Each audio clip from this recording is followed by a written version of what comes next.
அவையேதானேயாய் இருவினையின் போக்குவரவு புரிய ஆணையின் நீக்கம் இன்றி நிற்கும் அன்றே.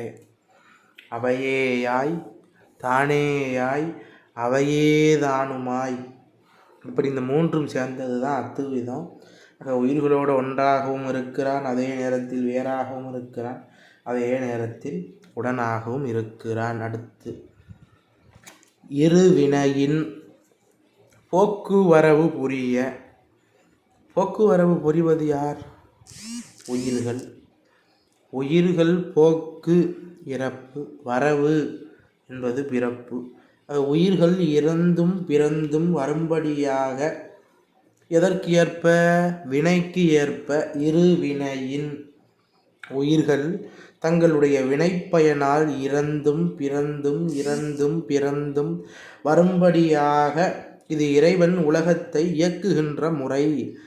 இறைவன் உலகத்தை நடத்துவதற்கு துணை காரணம் எது என்றால் வினை. முதல் இறைவனுடைய ஆற்றல் சிவசக்தி, அந்த சிற்சக்தி.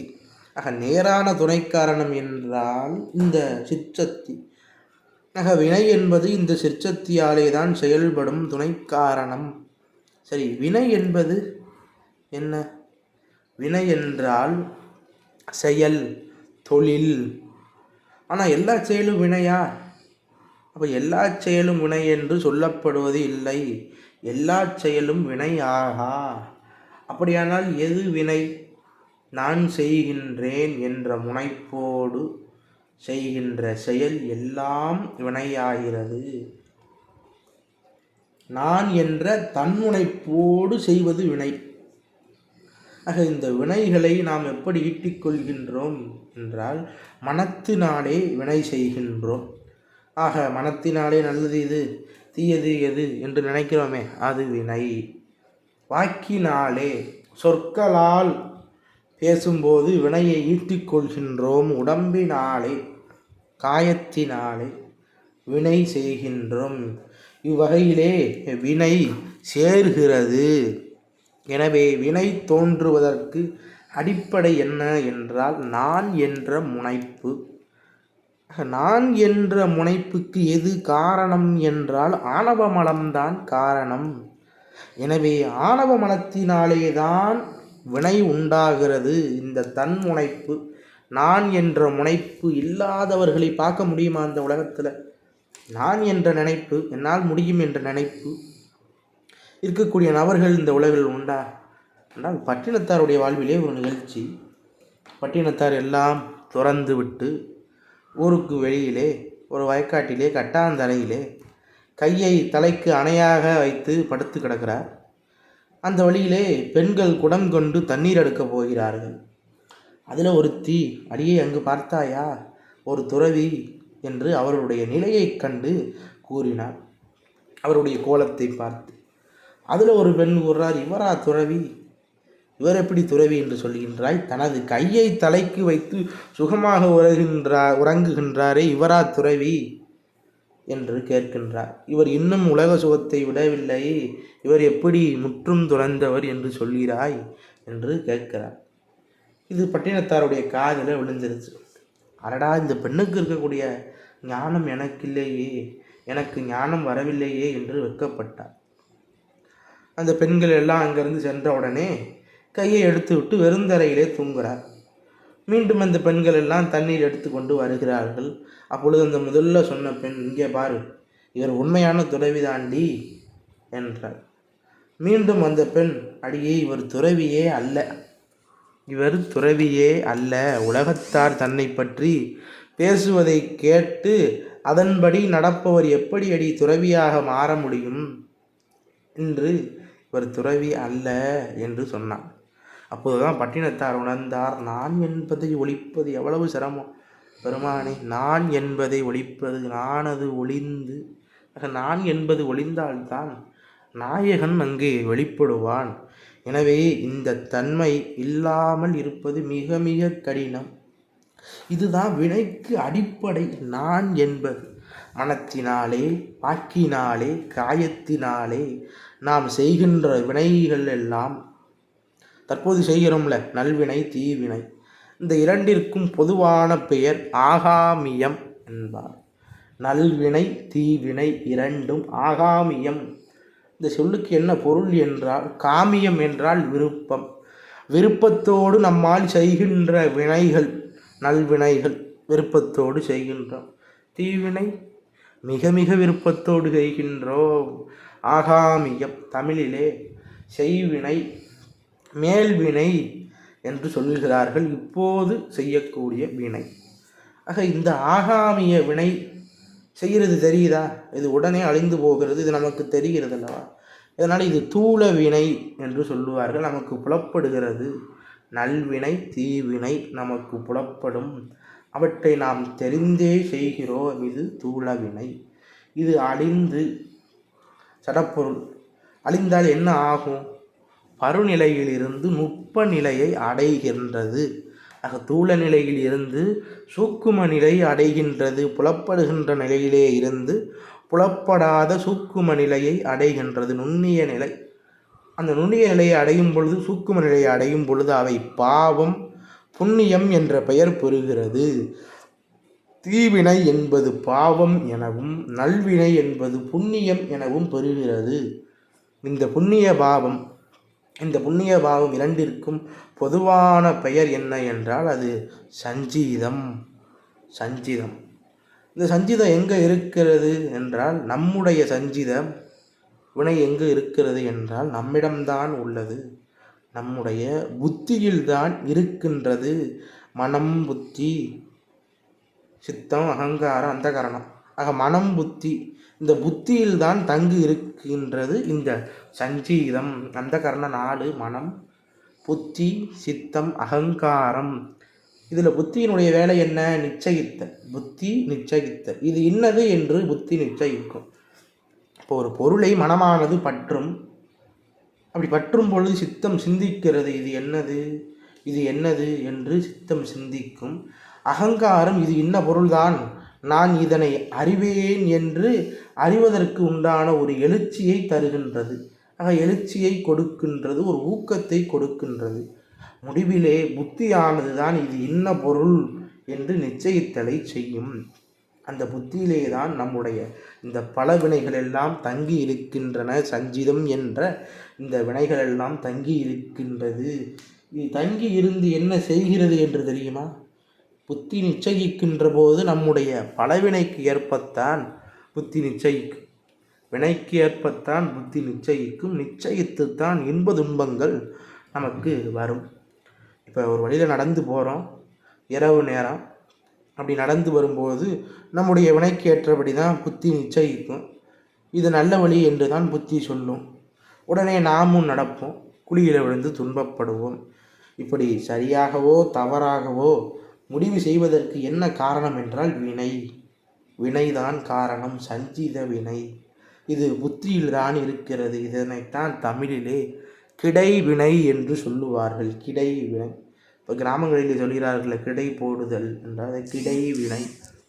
சஞ்சித வினை என்பது நாம் ஈட்டிய பல பிறவிகளிலே நாம் ஈட்டிய அந்த வினை தொகுதி, அதெல்லாம் மலை போல் குவிந்திருக்கிறது.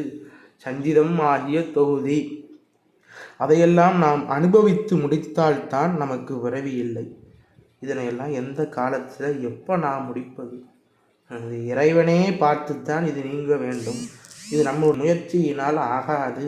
ஆக இந்த சஞ்சிதத்திலே ஒரு பகுதி பக்குவப்பட்ட வினைகள் இந்த பிறவிக்கு என்று இறைவனால் கொடுக்கப்படுகின்றது.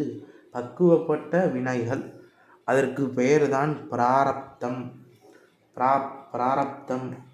எனக்கு பிராப்தம் சரியில்லைங்க என்று சொல்கிறார்களே, இதுதான் எனக்கு பிராப்தம் இல்லைங்க என்று சொல்கிறோமே. நுகர் வினை, நாம் இப்பொழுது நுகரக்கூடிய வினை. இப்படி ஆகாமியம் என்பது நல்வினை தீவினை, சஞ்சிதம் என்பது பாவம் புண்ணியம், பிராரப்தம் என்பது இன்பம் துன்பம் என்று அமைகின்றது.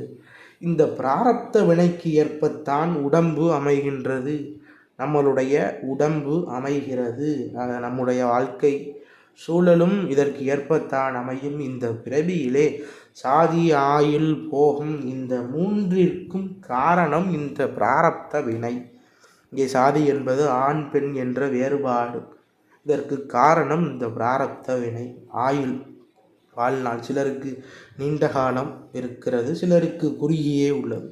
ஆக போகம் என்பது நாம் அனுபவிக்கின்ற இன்ப துன்பங்கள். ஆக எல்லாவற்றிற்கும் இந்த பிராரப்தத்தாலே தான் இது வரையறுக்கப்படுகிறது.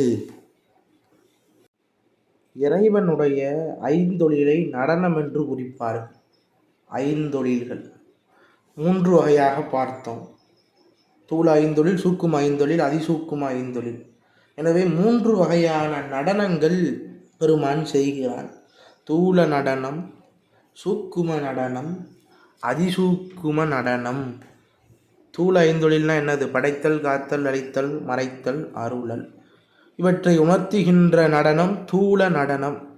தூள நடனம் என்றால் எது? புலப்படக்கூடியது. தில்லையிலே பெருமான் ஆடுகின்றானே அந்த நிகழ்த்துகின்ற நடன கோலம். இது உண்மை விளக்கம் சொல்லுகிறது அல்லவா? ஊன நடனம் தோற்றம் துடி அதனில் பெருமான் கையிலே இருக்கும் உடுக்கை படைத்தல் தொழிலை குறிக்கின்றது. தோயும் திதி அமைப்பில் பெருமானுடைய அபயகரம் காத்தல் தொழிலை குறிக்கின்றது அமைப்பு. அந்த அபயகரம் சாற்றியிடும் அங்கியிலே சங்காரம், பெருமான் கையிலே ஏந்தி இருக்கக்கூடிய அந்த நெருப்பு கனல், நெருப்பு அழித்தல் தொழிலை குறிக்கும். சாற்றியிடும் அங்கியிலே சங்காரம், அங்கினா நெருப்பு. ஊற்றுமா ஊன்று மலர்பாதத்திலே உற்ற திரோதம், ஊன்றிய திருவடி மறைத்தல் தொழிலை உணர்த்தும். முத்தி நான்ற மலர்பதத்தே நாடு எடுத்த பொற்பாதம் அருளல் தொழிலை உணர்த்தும். எடுத்த பொற்பாதம் காணப்பெற்றால் மனித பிறவியும் வேண்டுவதே இந்த மாநிலத்தே என்று அப்பொருவருமான் குறிப்பிடுவார். ஆக அந்த எடுத்த பொற்பாதம், அந்த தூக்கிய திருவடி, அந்த வீசி ஆடக்கூடிய அந்த திருவடி அருளல் தொழிலை உணர்த்துவது. இதுதான் தூள ஐந்தொழில். தூள நடனம், இது ஊன நடனம் என்று சொல்லுவார். இப்போ சூக்கும ஐந்தொழில் எப்பொழுது நிகழும் என்றால் அது ஊழி காலத்தில் எல்லாம் ஒடுங்கிய நிலையிலே இருக்கும் பொழுது சூக்கும ஐந்தொழில் நிகழும். அதனை உணர்த்தும் நடனம்தான் சூக்கும நடனம். திருவாசகத்திலே சிவபுராணத்திலே இந்த நடனத்தை குறிப்பிடுவார். நள்ளிருளில் நட்டம் பயின்றாடும் நாதனே. நள்ளிருள் என்றால் சங்கார காலம். அந்த சங்கார காலத்திலே செய்கின்ற ஐந்தொழில், அந்த ஐந்தொழில் தான் பெருமான் நல் இருளிலே நட்டம் பயின்றாடும் நாதனே என்கின்றார். தில்லையில் கூத்தனே தென்பாண்டி நாட்டானே என்பது தில்லையிலே செய்யும் நடனம். இது தூள ஐந்தொழிலை குறிக்கும். அடுத்து அதிசூக்கும ஐந்தொழில் என்பது என்ன? இறைவன் புருவ நடுவிலே இருந்து ஆன்மாவின் அறிவிலே இருந்து அறிவு விளக்கத்தை கொடுக்கின்றான். அது எப்படி? வினைக்கு ஏற்றபடி அவரவர் வினைக்கு ஏற்ப அறிவை விளக்கி வருகின்றான். இது அதிசூக்கும ஐந்தொழில் என்று அழைக்கப்படுகின்றது. இந்த நடனத்தையும் திருவாசகத்திலே சொல்றார். எங்க சொல்றார்? கீர்த்தி திருஅகவலிலே சொல்லுகிறார். தில்லை மூதூர் ஆடிய திருவடி பல் உயிர் எல்லாம் பயின்றனாயி. அதிசூக்கும ஐந்தொழில், பல்லுயிர் எல்லாம் பயின்றனாயி. இப்படி எல்லாம் இறைவன் செய்யும் ஐந்தொழில் உயிர்களின் பொருட்டே. இப்படி எல்லா விதமான ஐந்தொழிலும், இந்த ஐந்தொழில் எல்லாம் உயிர்கள் பொருட்டு பெருமான் செய்வது.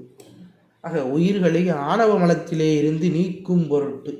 அந்த மலங்கள் எத்தனை என்றால் 3, பொதுவாக 3. இந்த 3 மலங்களை 5ஆகவும் விரித்து சொல்லுவார்கள். சிவபிரகாசத்திலே மிக விரித்து சொல்லுவார். சித்தியாரிலும் உண்டு.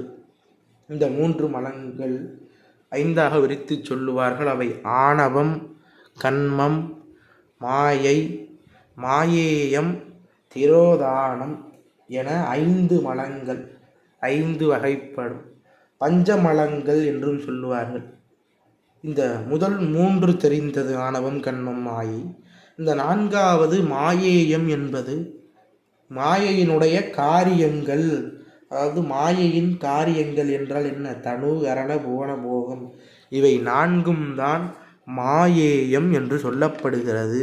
ஆக மாயைக்கும் மாயேயத்திற்கும் என்ன வேறுபாடு என்றால், மாயை என்பது காரண நிலை, மாயேயம் என்பது காரியப்படுத்தப்பட்ட நிலை, காரிய நிலை.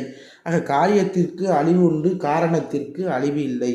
எனவே மாயை அனாதியானது, அனாதி அழிவற்றது.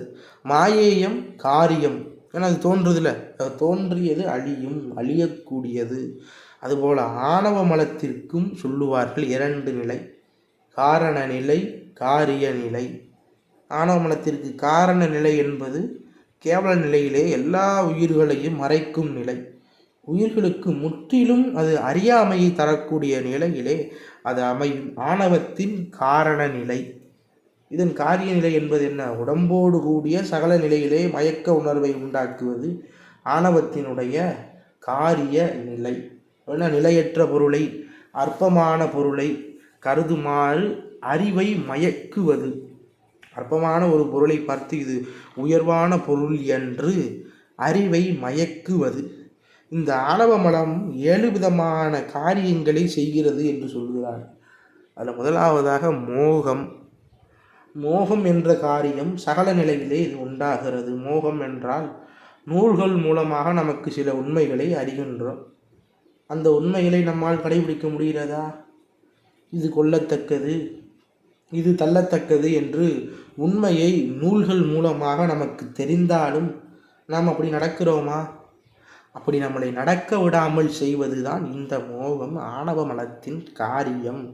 இப்போ மது அருந்துதல் உடல் நலத்திற்கு கேடு, வீட்டுக்கு கேடு, நாட்டுக்கு கேடு, எல்லாத்துக்கும் கேடுன்னு அந்த டப்பாவில் எழுதியிருக்கு. அது தீமை. ஆக தெரிந்து நம்மால் அதை விட முடிகிறதா? அதுதான் மோகத்தின் தன்மை. இதுதான் தலையான காரியம். இரண்டாவது மதம். மதம் என்றால் தன்னிடம் இருக்கும் பொருளை, ஒரு பொருள் இருக்கும், இந்த பொருள் தான்டா உலகத்திலே மிகப்பெரிய பொருள், இதனோட மதிப்பு எப்படி தெரியுமா? தன்னிடத்தில் இருக்கிற பொருளை உலகத்தில் பெரிய காணாத பொருள் போல சொல்லுவது. இப்போ ஒருத்தனுக்கு ஒரு மனைவி வாய்த்தால் அவள் எவ்வளவு அவலட்சணமாக இருந்தாலும் சரி, ஆனால் அவனுக்கு அவள்தான் இந்த மேலுலகத்தை சொல்லுவார்கள்ல, ரம்பை, ஊர்வசி, திலோத்தமை என்ற பெண்கள் போல அவனுக்கு அவள் தெரிவாள். அதுபோலத்தான் ஒரு பெண்ணுக்கு வாய்த்த கணவன் உடல் ஏதாவது குறைபாடு இருந்தாலும் அவளை பொறுத்தவரை அவன்தான் அவளுக்கு மன்மதன், சிறந்த ஆடவன். அப்படித்தான் தன்னுடைய பொருளை, தன்னுடைய உடைமைகளை தலை சிறந்ததாக, எல்லாவற்றிலும் மேலானதாக மதிக்க வைக்கின்றது இந்த மதம் என்ற காரியம். என்னை போல யாரும் இல்லை, நான் தாங்க சிறந்தவன் என்று சொல்கிறோமே, இதுதான் மதம். மூணாவது அராகம். அராகம் என்றால் ஆசை, விருப்பம். தான் விரும்புகின்ற பொருள் மேலே மேலும் மேலும் ஆசை மிகுந்து செல்வது. எவ்வளவு அனுபவித்தாலும் ஆசை குறையாது. உலகத்திலே பிறந்து மீள மீள நாம் பிறக்கின்றோம். இப்படி பிறந்து உலக போகத்தை அனுபவித்து கொண்டே இருக்கின்றோம். ஆனால் அதில் நமக்கு உவப்பு வருதா? இல்லை. மேலும் மேலும் அனுபவிக்கத்தான் விரும்புகிறோம். இதுதான் அராகம் என்று சொல்லப்படக்கூடியது. ஆசை, அராகம். ஆக நான்காவதாக கவலை, ஆணவத்தினுடைய காரியம். கவலை, மிக மிக விரும்பிய பொருளை பிரிந்த காலத்தில் அதனை பற்றி கவலையிலே அழுந்துதல், துன்பத்திலே அழுந்துதல். அடுத்த 5வது வாட்டம், 6வது தாபம், 7வது விசித்திரம். இது எல்லாமே கவலையினுடைய பல நிலைகள் தான். வாடுதல், மெலிதல், தவித்தல் என்று எல்லாம் இதனுடைய பல வடிவங்கள். ஆக இவையெல்லாம் ஆணவ மலம் செய்கின்ற காரியங்கள். இது காரிய நிலை, ஆணவத்தினுடைய காரிய நிலை. ஆக சகல நிலையிலே மட்டும் இது நீங்கக்கூடியவை. கேவல நிலையிலே ஆன்மாவை முழுவதுமாக மறைத்து அறியாமையை உண்டாக்குகின்றது. இந்த அறியாமையை உண்டாக்குகின்ற ஆற்றலுக்கு ஆவாரக சக்தி என்று பெயர். ஆவாரக சக்தி என்று பெயர். ஆவாரகம் என்றால் மறைப்பு ஆற்றல், முழு மறைப்பு, ஆவாரக சக்தி. சகல நிலையிலே ஆணவ மலம் உயிரிடத்திலே மயக்க உணர்வை உண்டாக்குகிறதல்லவா, அந்த ஆற்றல் சகல நிலையிலே உயிர்களுக்கு மயக்க நிலையை உண்டாக்குறது. அந்த ஆற்றலுக்கு அதோ நியாமிகா சக்தி என்று பெயர். அதோ நியாமிகா சக்தி என்று பெயர். அதோ என்றால் அதோகதி ஆகிவிட்டான் என்று சொல்கிறோமே. அதோ என்றால் கீழ்நிலை. அதோ நியாமிகா என்றால் கீழ் நோக்கி செலுத்தும் சக்தி. ஆன்மாவினுடைய அறிவை மேல் நோக்க விடாமல், இறைவனை நோக்க விடாமல், கீழான பொருள்களையே நோக்கும்படியாக செய்வது அதோ நியாமிகா சக்தி. ஆணவம் பார்த்தோம். கண்மம் காரண நிலை. காரண நிலையிலே கண்மம் மூலகன்மம் அல்லது காரணகன்மம் எனப்படுகிறது. மூலகன்மத்தில் எந்தவித பாகுபாடும் கிடையாது. நல்லது எது தீயது எது என்ற பாகுபாடு அதில் இல்லை. இது திருவருட்பயனிலை சொல்கிறார்ல ஒரு உமாபதி சிவாச்சாரியார். 6 பொருள்கள் அனாதி என்று ஏகன், அநேகன், இருள், கருமம், மாயை 2 ஆக 6 ஆதி இல்லாதவை அனாதி பொருள்கள் 6. ஏகன் என்பது இறைவன், அநேகன் என்பது உயிர்கள் ஆன்மாக்கள், இருள் என்பது ஆணவ மலம், கருமம் என்பது மூலகன்மம். இந்த மூலகன்மத்திலே எந்தவித பாகுபாடும் இல்லை. காரிய கன்மத்திலே தான் நல்வினை தீவினை என்று அது 2ஆக பாகுபடுகிறது. ஆக காரிய கன்மத்திலே தான் வேறுபாடு உண்டு. இது கன்ம மலத்தினுடைய 2 நிலைகள். காரண நிலை, காரிய நிலை. ஆணவம் கன்மம். அடுத்து மாயை. இந்த மாயைக்கும் 2 நிலைகள் உண்டு. காரண மாயை அனாதி நிலை. நீ சொல்கிறார்ல அனாதி நிலை. காரிய நிலை காரிய மாயை தனுகரண புவன போகம். இதுதான் காரிய மாயை எனப்படும். இந்த காரிய மாயைக்கு தான் மாயேயம் என்ற பெயர். மாயேயம் மாயையின் காரிய நிலை. ஏன் அதனை தனியாக வைத்திருக்காங்க? அது மாயேயத்தை ஏன் நினைக்கவில்லை? ஏன் அதனை 2ஆக சொல்கிறார்கள் என்றால், காரணமாயை நமக்கு புலப்படுமா? புலப்படாது. காரணமாயை புலப்படாது. ஆனால் காரியமாயை நமக்கு புலப்படுகிறது. அவைதான் நம்மை நேரடியாக நம்மை மயக்கிறது. தனு கரண புவன போகம். ஆக இவைதான் நேரடியாக நம்முடைய அறிவை மயக்குகிறது. எனவே அவற்றை தனியாக இங்கே மாயேயம் என்று வைத்து உள்ளார்கள். இது மாயையினுடைய காரியம். அடுத்த 5வது திரோதான சக்தி. இறைவனுடைய திரோதான சக்தி. இதை ஒரு மலமாக சொல்லுகிறாரே, இது எந்த வகையில் பொருந்தும்? இறைவனுடைய ஆற்றல் மலமா? அப்படி மலம் என்று சொல்லலாமா இறைவனுடைய சக்தியை என்றால், அந்த திரோதான சக்தி கட்டு நிலையிலே இந்த 3 மலங்களையும் ஆணவம் கண்ம மாயை இந்த 3 மலங்களையும் செலுத்தி இயக்கி செயல்படுத்தி அவற்றின் வழியாக உயிருக்கு மயக்கத்தை அளித்து துன்பத்தை தருகிறது. இந்த மும்மலங்களையும் துன்பத்தை தந்து அதனை இயக்குவது திரோதானம். அந்த துன்பத்தை தருவது எதற்கு என்றால் நோயை குணப்படுத்துவதற்காக. இப்போ ஒரு மருத்துவன் நோயாளிக்கு உள்ள நோயை போக்குவதற்காக எப்படி கசப்பு நிறைந்த மருந்துகளை தருகிறான், அறுவை சிகிச்சை எல்லாம் செய்கிறான். அதுபோல இந்த மருந்துகள் அறுவை சிகிச்சை மூலமாக நோய்களை குணப்படுத்துவது போல திரோதான சக்தி அந்த உயிரை பக்குவப்படுத்துவதற்காக துன்பங்களை இந்த திரோதான சக்தி மூலமாக உயிர்கள் அனுபவிக்கிறது. எப்படி மலங்களோடு சேர்ந்து துன்பத்தை தருவதனாலே அவற்றையும் ஒரு மலமாக உபச்சாரமாக கூறுகிறார்கள். இது உண்மையிலே மலம் அல்ல, இது ஒரு உபச்சார வழக்கு. இப்படி 5 மலங்கள் என்று சொல்லப்படுகின்றார்கள். அவற்றிலே 3 முதன்மையானது. அந்த 5 மலங்களிலே இந்த 3 முதன்மையானது.